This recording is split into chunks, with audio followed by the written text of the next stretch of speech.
So this is a piece of weeping tile here. Basically, by definition, what this does is it allows groundwater flows to weep into this pipe and be collected to be removed away from the house. This pipe runs around the perimeter of the house at the bottom of the foundation underground and collects all the groundwater from around the foundation and ideally directs it into a sump pump system, which directs it away from the house. The reason weeping tiles are important is because you do not want to have a buildup of groundwater around the foundation of the house that can exert pressure and cause things like cracks and leaks in the future.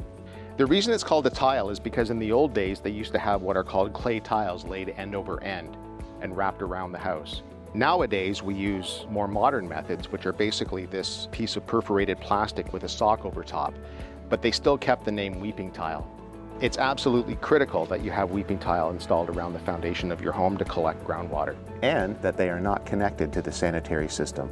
To learn more about our enhanced basement flood prevention subsidies, or for more flood prevention information, visit halton.ca/flood and help reduce the risk of flooding today.